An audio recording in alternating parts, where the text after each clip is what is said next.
नमस्कार शेतकरी मित्रांनो, राज्यात पावसाळी अधिवेशनाने जोर धरला आहे आणि त्या जोर धरून आता जे काही विरोधी पक्षनेते विरोधी पक्ष खूप काही आक्रमक झाला आहे. शेतकऱ्यांच्या बाजूने आता विषय मांडणं सुरू करणारे आता जे काही विरोधकांमध्ये विजय वडेट्टीवार विधानसभा विरोधी पक्षनेते आणि अंबादास दानवे विधान परिषदेचे विरोधी पक्षनेते या दोघांनी एक पत्रकार परिषद घेतली आणि दोघांसोबत खूप काही आमदार मंत्री वगैरे होते. आता याच्यामध्ये जर बघायला गेलं तर त्यांचे जे महत्त्वाचे मुद्दे होते ते महत्त्वाचे मुद्दे आपण थोडक्यात जाणून घेणार आहे. त्यामुळे शेवटपर्यंत बघा, नक्कीच याचा कुठेतरी आपल्याला फायदा होणार आहे. कारण की आपण शेतकरी आहोत आणि शेतकऱ्याला जे काही पैसे आपल्याला एक्स्ट्रा पे करावे लागतात त्या संदर्भातील देखील मुद्दा याच्यामध्ये मांडला आहे. त्यांनी जे काही मुद्दे मांडले त्याच्यामध्ये त्यांनी सांगितलं की सोयाबीनचं जे काही हमी भाव आहेत, सोयाबीनचा हमी भाव तुम्ही फक्त 200 रुपयांनी वाढताय. आणि जर आपण बघायला गेलं, हिस्ट्री जर बघायला गेली तर 2012-13 साली जे काही सोयाबीनचे भाव होते तेच भाव आताही आपल्याला मिळत आहेत, म्हणजे त्याच्यामध्ये जास्त वाढ नाही. बट जर आपण दुसऱ्या बाजूने जर विचार केला तर सोयाबीनला लागणारा त्यावेळेसचा जो काही खर्च होता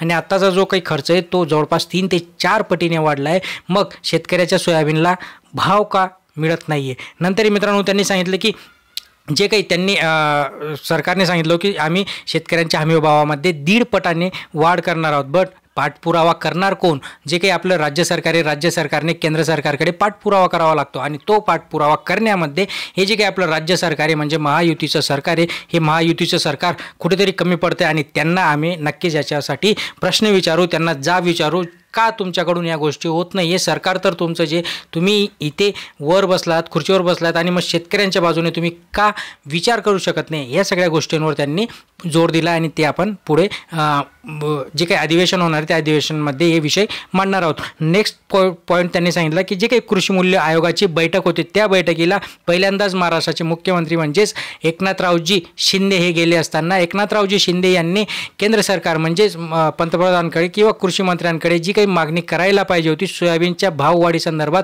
ती भाववाढीची मागणी का केली नाही? कारण की शेतकऱ्यांना लागणारा जो काही खर्च आहे तो खर्च दुपटीने वाढतोय, तिपटीने वाढतोय आणि कुठेतरी एकनाथ शिंदे मागे पडलेत, कुठेतरी कमी पडलेत आणि म्हणूनच आम्ही त्यांना या संदर्भातील प्रश्न विचारणार आहोत. नंतर जर विचार केला तर जे काही मालाला भाव आहे म्हणजे जो काही हमी भाव तुम्ही देताय आणि आजच्या कंडिशनला जो काही माल विकला जातोय त्याला जो काही भाव येतोय त्या भावानुसार जर बघायला गेलं तर जी काही खतांचे भाव होते, खतांचे भाव जवळपास 35% आज वाढलेले आहेत ॲज कम्पेअर टू लास्ट जे काही भाव शेतकऱ्यांच्या मालाला मिळत होते. त्याच्यानंतर त्यांनी सांगितलं की जर आपण एक बघायला गेलं हे सरकार ऑलरेडी श्रीमंतांचं सरकार आहे असं ते वारंवार सांगते आणि म्हणूनच त्यांनी एक पॉईंट उचलला जो की महत्त्वाचा आपल्याला वाटतो. जसं की हेलिकॉप्टर जर आपण विकत घ्यायला गेलं तर त्याला फक्त 5% GST आणि जर तुम्ही आपले शेतीसाठी लागणारे बियाणे असो, खते असो यांना 18 ते 28% GST हा आपल्याला पे करावा लागतो की आपलं उत्पन्न देखील तेवढं नाही आणि तेवढा GST आपल्याला तिथे भरावा लागतो. नंतर त्यांनी पीक विम्याचा विषय सांगितला.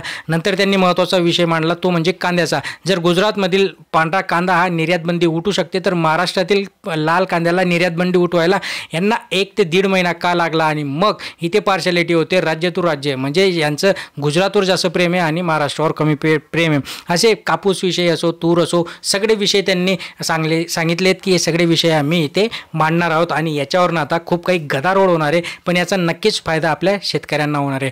माहिती आवडली असल्यास नक्कीच लाईक करा, शेअर करा, सबस्क्राईब करा. धन्यवाद.